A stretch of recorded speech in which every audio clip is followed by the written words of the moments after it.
What up, guys? Thank you for joining me for a new video. Today, I'm joined by Joe Robert of POD Ninjas. What's up, Joe? What's up, guys? What's up, Hey, Ryan? man, I appreciate it. I'm glad we were able to get this get together and get this video going because I have a lot of questions for you about Shopify print on demand.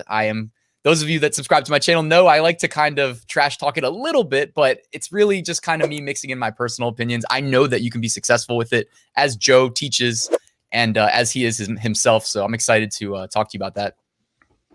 Awesome, man. Yeah, like I said, you and I were just talking before this, and I think one thing that's cool is like you did a reaction video to my video, and I was definitely pleasantly surprised with not only how you were, but even like your audience. Like I think I had commented on the video, like saying like bracing for ruthless YouTube commenters or something like that, and there really wasn't anybody like that. So I definitely appreciate you and the audience. So thanks.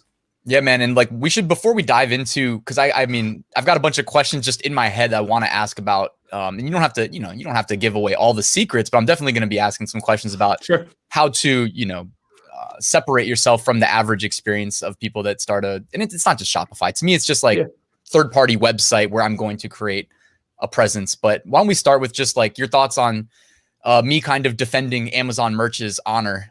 Yeah, sure. So I think a lot of people, like for me to actually pitch Shopify, I think the easiest way to pitch it is to talk about some of the reasons why you might not want to consider Shopify. And, first and foremost, like one of the things that you had said in your video was that there's, Shopify costs money to start, right? $29 a month. Amazon is free, right? And so that's one of the first things that people think of. And in my opinion, this sometimes ruffles some people's feathers. Is $29 in the scheme of thing is not a lot. And if that is what's going to hold you back from starting a business, like $29 a month, if you don't have that, I'm not sure that online business is even right for you. You know what I mean? Like you might be better off using a free platform and treating it as like a little hobby that you do once a week. You know what I mean? So that's the first thing. And the second thing, one of the big things that you talked about was the like getting traffic to a store, right? And like how if you're going to have a Shopify store compared to Amazon, when you're on Amazon, one of the things you said was you're on the biggest worldwide marketplace. You have a Prime logo next to all your listings. And on Shopify, you're kind of in your own ocean, right? Trying to figure out how to get traffic to your store. And honestly, the traffic piece is, in my opinion, can be just as easy as Amazon. One of the things that I actually teach is how to become your own Instagram influencer, right? For those of you watching, or even Ryan, I'm sure you might know, but like an Instagram influencer is like let's say that you're, in the unicorn niche, right? You create unicorn products and you go out and you find a large Instagram page for unicorns. Then you message them and say, hey, can I pay you $20 for you to make a post for me? Right. One of the things that I teach is become your own influencer. Start a free Instagram account and start posting content that people that like unicorns will like. And then eventually, as it grows, you can get free traffic to your unicorn store. Right. So again, some of the things that you had said, like I think to pitch Shopify, like I like to get those out of the way first. But I think I forget your original question was, why do I like Shopify? Well, yeah. Well, I guess I'll just pick because I want to I always think of it kind of compartmentalized. For instance, like you just addressed like the traffic thing, and I was going to piggyback off what you just said while it's on my mind. Like, so you really do have like the complementary skill set, I'd say, to my approach. Like you're talking the third-party presence, social media, traffic building through ads, and I literally do the opposite of all of those things. So it's like it's perfect. Honestly, it's two worlds. But as far as like Instagram goes, because like I have an account, but I'm really not on there much. Like, did Facebook create recently like a shop that keeps you in app? Because I always thought they didn't want to take you off the app. So is that a part of your strategy? Like, how does it work? Sorry to interrupt, but yeah. So how's it work? Over in like May, Facebook developed a feature called Shops. They actually partnered with Shopify and a bunch of other e-commerce services to create it. It's not something that I am an expert at. I'm not even like ready to speak on it. I haven't even created my own yet, mainly because it is so new and I have a few things going solely on Shopify, and I do a whole bunch of other things too, so I haven't had the time. But just to speak on what I do know is like they did create a feature called Shops. It basically allows you to create a store right on your Instagram profile. No one has to leave Instagram to make purchases from you, and it's probably something that over time is going to be a big part of what I do. But currently it's not. Okay, cool. Yeah, I just thought I'd ask. Like I saw it and I started creating a shop using the website that I told you about off video. And I got to the point where it was like import products. And I think that might be where the Shopify integration comes in. Because I remember hearing that too. And I remember seeing Shopify stock jump like 4% that day. And it's like I don't have like a Shopify store with the products anymore. I did set one up. And I've talked about this on my channel. What I ended up doing on that website that gets like a ton of traffic was, but they don't come to buy. That's the other thing. They come to like just look at the content. So I got rid of the Shopify store and I just created Amazon affiliate links to my merch products. So that's what I currently have set up. Right. Yeah. I mean, I think, kind of going back to like your first question, I think the biggest reason why because that's what we're here for, right? Is Shopify versus Amazon, right? And in a friendly way. But the reason I prefer Shopify, it's anybody who is actually serious about creating a business and passive income online that has $29 a month, right, to start a Shopify store. You and I both know that both methods are hard, right? Neither one of them are get rich quick, okay? And I think that the hardest part of Shopify is actually the hardest part of Amazon, and that is actually creating a design that people want to buy, right? Shameless plug. That's why I created something called the Print on Demand Challenge. It's a nice program where I actually teach that. That's the whole point. It's just how to create a product that can sell. But if that's the hardest thing and you can master that, I think that if you can master the product part, you can go way farther on Shopify, right? Because some of the things I was talking about in my video was that on Amazon, if you're selling a t-shirt, you're going to make $3.72. And on Shopify, if you take, that same t-shirt design and you put it on a product like this is a bracelet from the Print on Demand app Shine On. Like if you just took that same t-shirt design and put it on there, like you can make almost $30 in margin on this. And so if you can master the design part, which is the same hard part on Amazon, and then you go on Shopify, you can scale it much quicker. Right. For sure. Is the basis of my argument. Obviously, there's a bunch there, right? You got to figure out how to get traffic. But honestly, the traffic is the easy part. Like in my Facebook group, there's people all day long that are posting screenshots saying, hey, I had 10,000 visitors on my store this month and nobody bought. Like, what am I doing wrong? And that brings me back to, well, the hardest part is actually creating that product. The traffic, honestly, if you're going to use Facebook ads, it costs money, but it's not the hardest part. You know what I mean?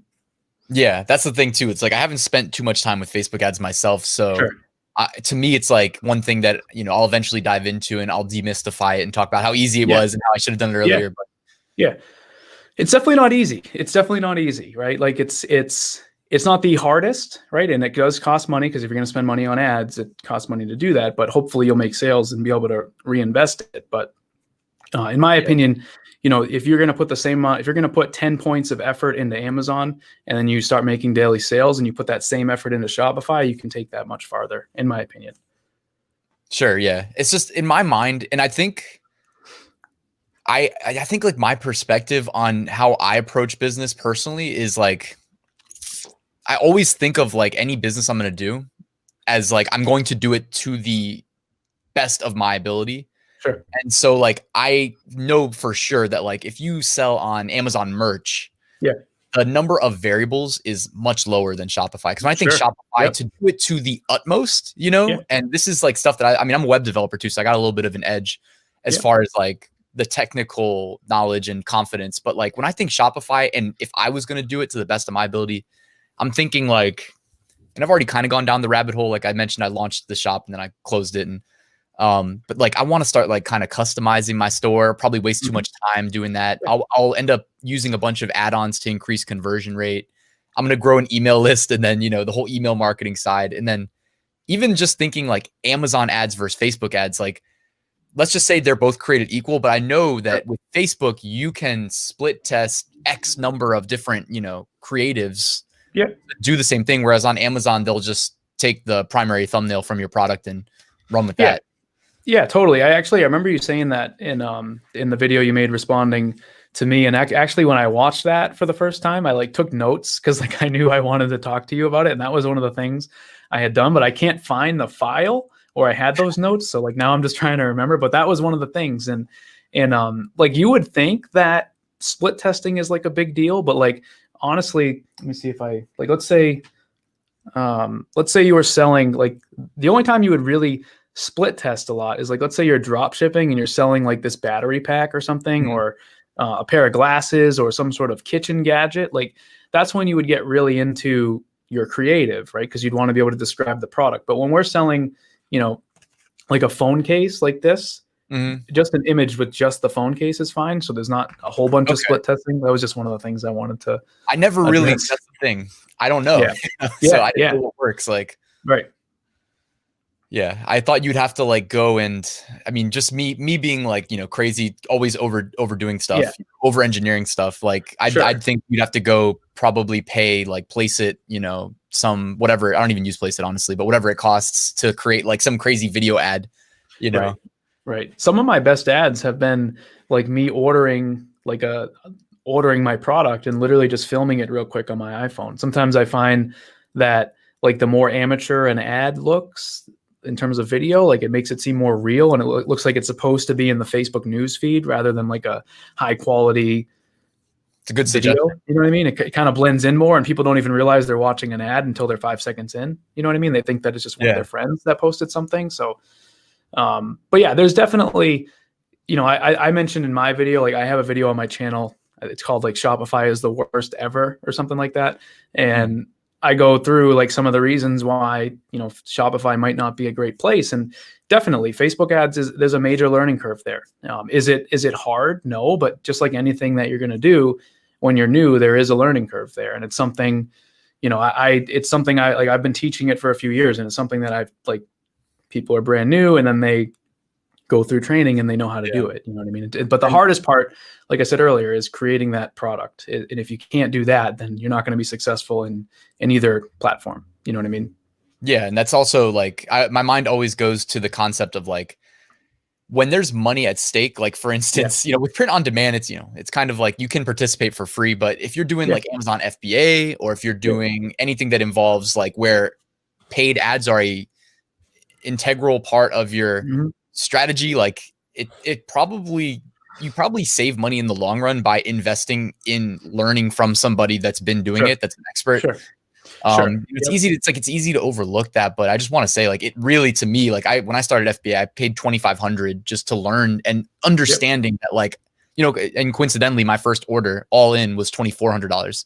So I spent more on the knowledge than the first order, but I was so much more confident that I would get it done and get it done right from that investment, Definitely. Yeah. There's you'll see it. Anybody who's watching the video, if you're a member of any Shopify Facebook groups, there's tons of them.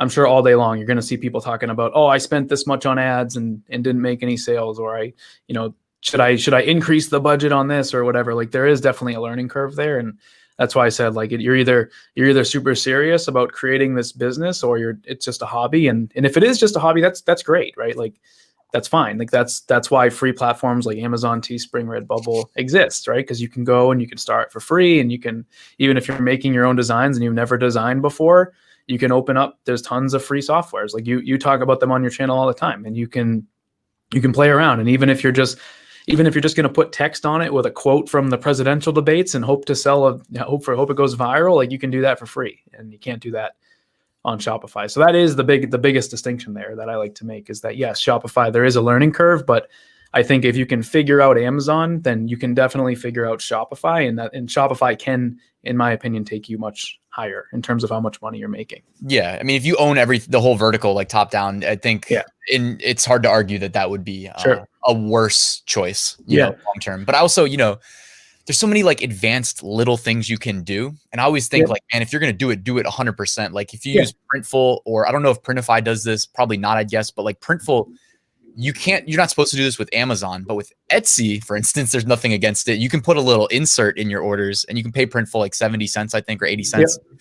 And it's like a little, hey, like 10% off on your Shopify store, and try to reroute the customer, make them, that's a good idea.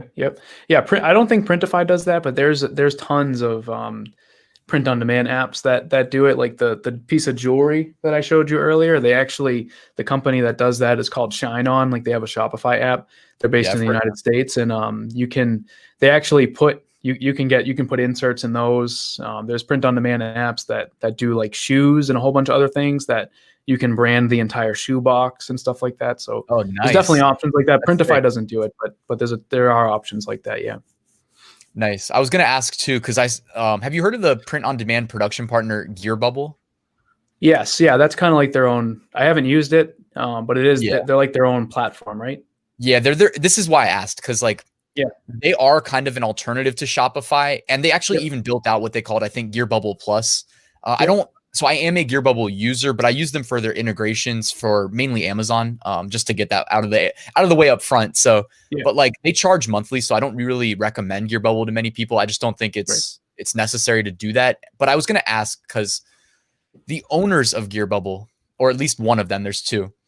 He's like an extremely successful digital marketer. Like he's like one of the ones that you would just call Facebook ads expert, like pretty well known. His name's Don Wilson. And I'm Facebook friends with him. Okay, cool. Yeah. He's a beast. And he would make a lot of money through, I think, just driving people straight from the Facebook ad to the product listing page on Gearbubble. And it was just like super basic, as basic as you would imagine. It's got all the little, like, here's a countdown, here's the title, here's the pictures, add to cart, so basic. Like when you run your ads from Facebook or anywhere else you're advertising, is that what you do? You go to the product page. Is there anything special to increase conversion rates that you'd recommend? Because I'm sure some people are watching that run their own Shopify. Sure. That would benefit. Sure. So one of the biggest, so I review, like one of the things that I do like on my channel and in my Facebook group is I review people's stores. And one of the things that I see a lot of people do is they'll spend a ton of time like making their homepage of the store like really branded. Like they'll go get like Placeit mock-ups, make it all fancy, and they'll write like a big about us section on the homepage and all this other fancy stuff. And then you go to their product page where they're sending traffic and there's a picture of the product. And then when you create a product with a print on demand app, there's like 3 or 4 lines of generic default text that is generated. And they'll just keep that there and do nothing. And so then someone goes to the store and it says like, make this shirt your favorite part of your wardrobe. And then it has like 4 bullets, like 50% polyester, 50% cotton, true to size. And that's all they do. Right. And I'm big on like product page branding. One of the tip for anybody watching is try to use jargon, right? If anybody watching who doesn't know the term jargon, but it just basically means words that certain people in a niche will understand. Like I have an example that I give a lot is like, let's say that you are running a store for people who love guns. One thing that you could do is you could write protected by our bulletproof guarantee on your product page. And then it kind of makes them feel like you're more legit. So there's a bunch of ways you can do that. Like when you're writing out a product description, even if it's just a paragraph long or something, there's a lot of different things you can do. One thing that I recommend too is like if you have any sort of pop-up on the store, like let's just say that you have a pop-up that asks for someone's phone number in exchange for 20% off, and then when they give you the phone number, you're able to text them in the future.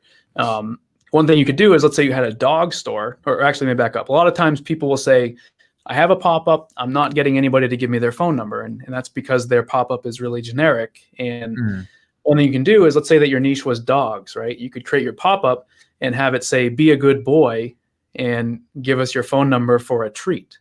Right. Yeah. And then it kind of makes it you seem more human. So I think that's like the big disconnect there is a lot of people, they just upload their design. They make it really generic. They don't edit anything that the print on demand app generates there in that generic text, that 4 lines of like 50-50 cotton, whatever. They don't do anything. And then there's no brand there, right? There's no branding. And when the customer comes to the store, it just seems super generic. So yes, to answer your question, I do send people to the product page. That's what I teach. That's what I recommend. You should also utilize Facebook retargeting, which is done with the Facebook pixel. Like you can set up a retargeting ad. Anybody watching, whoever, if you ever go on Lowe's.com and you're looking at a grill, I'm mentioning this example because it happened to me over the summer. I was browsing grills on Lowe's.com. Then I went to Home Depot and looked at the same grills to price compare. And then on Facebook, immediately I started seeing ads for those same grills from Lowe's and Home Depot. And that's retargeting. And a lot of people, when they're running Facebook ads, they're not doing any retargeting. And, if you're only going to convert. That's priority 1, right? Wouldn't you say? Yeah, right. Yeah. Like you gotta, cause like I said, like if you even said it in your video, like you're trying to get people to come to your store and then take out their credit card. And if you're not retargeting, as soon as they leave, they're gone. And you can set it up to show them a video a week ago, I think, or 2 weeks ago, and it was about Redbubble and how they retarget, and it's like completely done for us free, but it's so effective. Yeah, shine on, speaking of, like, you mentioned Gearbubble and their platform, like, for anybody who wants to dabble with like other products that Amazon doesn't have, but you don't want to go and open a Shopify store, Gearbubble is an option, like Ryan mentioned, and shine on that jewelry platform. They have, stuff. I brought props today, Ryan, if you can tell. Nice. But shine on, like, they have these dog tags here, and these honestly, they're not like, they don't feel like they came out of a vending machine. Like they're pretty nice. And shine on has its own $9.97 for one of these. And what are you flipping them at? And the recommended price, I haven't sold a lot of dog tags, but I've sold bangles. The bracelet I showed you, roughly like 39 is the average. Nice. Shine On has a MSRP though of like 39 up to all the way up to 79. So I'm imagining they probably do have some sellers selling it for that if they're putting that out there. But one thing about, I don't have an example of it, but my point in bringing up Shine On was they have their own platform too that you can go create accounts on. You don't have to open a Shopify store, and they do the retargeting thing as well for free for you. Nice. But Shine On, this one doesn't show it, but with the Shine On platform, you can actually have the customer engrave the back of the bracelet. So like you have the front of the charm with your design. This one just says POD Ninjas that they sent me. But then the back, the customer can actually engrave that with whatever message they want. And that's, an added way to get an upsell on the sale. Oh, nice. Yeah. Dude, that's sick. Yeah. And jewelry is one thing, like, cause I got my start with print on demand with Gearbubble, and I think honestly, like I might just be a dum-dum, because it was like jewelry was the main thing that they were telling us to sell, and they have like really, really good base costs with, like, I think I mean, don't quote me because I didn't sell a lot of it, but I'm pretty sure you, like, on average, you're making like 20 a pop. From the suggested to the base. And for me, it was like, I always prioritized merch by Amazon, which meant my design dimensions were optimized for vertical rectangles, which meant t-shirts, coffee mugs, and the likes of that. So that's really what I've been doing to this day, is prioritizing for that, Right. Yeah. And then when you go to the other product, it's a different design template, basically is what you're saying. Yeah. You can't really convert the t-shirt to a bracelet or a necklace where it's circle. That's a question I get a lot too, is that, like, there'll be people that come to me and they'll say, like, hey, I've been selling on Amazon. Some of my designs, they haven't really sold well. Like, can I just take those designs and put them, on a pair of shoes? And, usually my response is like, well, technically, yes, but you're going to have a really weird looking pair of shoes because of the way that a t-shirt design is. The same thing is true. You can see right here, like that pillow and the water bottle next to it have the same ninja on it. But if you were going to put that on a product like this, which is a phone case with a wallet inside, it would look very weird, Yeah, absolutely. So I think that's another thing that throws people up when they come to Shopify, is they want to sell other products, but they don't know how to. With Amazon, you can probably get by making your own designs if you've never designed before, because there's resources out there that you can use for free and make text-based designs. And if you're going to sell something like this, you probably need a designer to do it. For sure. Yeah. Agreed. And I was just going to say too, I really agree with the point you made. Just because, like, it's, I see similarities when I'm doing like Etsy shop reviews or just answering questions in my Facebook groups. Like, a lot of it is about like Redbubble shop, Etsy shop. And it's one of those things that I think is like fun for us to create a shop that's branded and looks nice. Yeah. But like, for sure, the average customer journey does not involve seeing the shop. It involves like going to the product listing, adding to cart, and checking out without ever stopping by the shop. And that's why it's like, for sure, I agree wholeheartedly. Like, it's fun to have, your own Shopify store and customize the homepage, make it look super professional. But like, if you sent people to the homepage, like, you're adding clicks. And, I teach web development at a university, and it's like, I always talk about, like, because we launch a website in the course as like the final project, and it's always like optimized for fewer clicks. We talk about like uninformed web users is what the book calls it. And it's like, you just got to make it easy for them, because not everybody is like comfortable using the internet, Yeah, definitely. I think one thing too, at least people that come over to Shopify, let's say they even just come over to Shopify and they're selling a t-shirt, like I'm sure you might teach this too, is like, try to limit like the amount of colors you offer the shirt on. or the design on, because like people have analysis paralysis and they'll never make a decision if they have 25 That's something colors. that I didn't even think about. I like that. Yeah. We do that for like hoodies and t-shirts and things like that. Nice. I've been recently talking more about like on Merch by Amazon, just trying to differentiate yourself. Cause I mean, really when you're, something you don't deal with when you run your own store is like, if you're selling what someone wants to buy and you're ranked, you're still one of many. On Amazon, you're one of 48 in the search results. So I always say, like, if you have the extra time, if you think it's justified, because I mean, there's two ways to do it. You can just optimize for speed and not worry about it, or take the time and look. I've been lately recommending more and more, like, if everybody's got the black thumbnail, the black t-shirt, I mean, don't offer it on black. You know what I mean? Like, offer it on like any other color so that you don't get the primary thumbnail. Yeah. And you pop. In that way, in the search results, if you have a white shirt or a blue shirt, whatever, it shows up. That's what you're talking about? Yeah. And I actually put this in practice. Like, I did a live stream on Wednesday for my Amazon merch, like, private group. And we did like a live research design sell. And through like, I think it's been 48 hours now. We've gotten like 8 sales of that design. And I mean, awesome. That one is a lot of luck, honestly, because it wasn't like, I just looked at what was selling and used that logic and ended up getting lucky. But nice. Yeah, man. So I like that as a tip too. All right. Well, hey, we're getting close to 30 minutes. So why don't we wrap up? But I definitely want to give you the chance to just let me know anything that you would recommend, as far as, because there still is a lot of people that watch my videos that are in my Facebook groups that are super interested in Shopify. It's definitely one of those buzzwords that people, their eye sees it and they get attracted. They want to know more. So like, can you give any, you want to just talk about even what you offer in your course in case they're interested? Yeah. So I have multiple courses. I have a website called podninjas.com. There's a free course there that will teach you how to open your store, what print on demand is, how print on demand apps work, things like that. I also have, there's other programs in there with, some of them have no access to me, some of them have access to me. But basically what I say that I help people do is that I help people create print on demand brands on Shopify.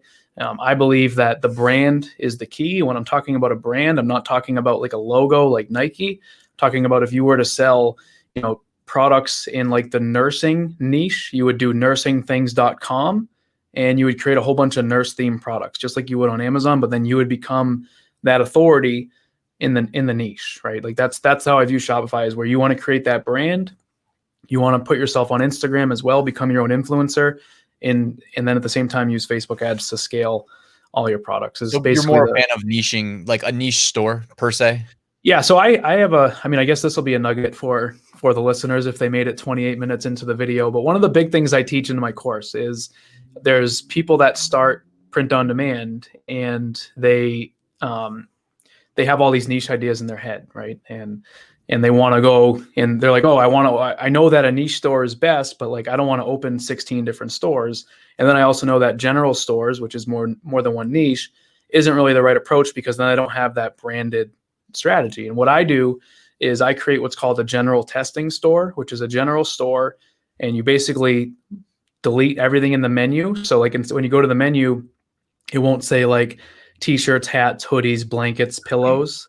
It'll just say like contact us, about us, track my order, and that's it. Okay. So when someone comes to your product page from an ad, they don't know that you have unicorn and Trump t-shirts. You know what I mean? Like they don't know you have all this different stuff. And then what you do is, when you go to the grocery store, I don't have any here, but you go to the grocery store and they have like a store brand water compared to Poland Spring. And then their store brand has a brand name. You almost do that on your general testing store, where your general testing store is called like joesmarket.com, right? And then on the store, like say you were selling something for Trump, you would create a new logo for that product page to put on your product image, and then talk about in your description how this is a brand of joesmarket.com. Sure. Yeah. So you're just constructing the flow of information, and essentially like, since the customer is really, you only want them to convert on that one page. Like, so yeah, it makes a lot of sense. And that's what I really recommend for people that are like, hey, I have, all these niche ideas. I don't want to open more than one store, but I also want to create a branded store.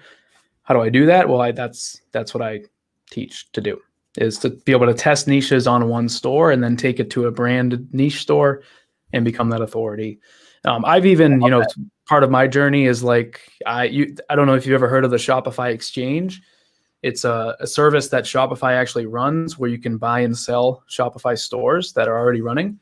And it's all legit. Like it's, Shopify controls all of it. They show all the financials of the stores. Awesome. They do that and everything. And I've sold now like several stores on there because I'll grow a brand and I'll, have an email list. I'll have proven sales.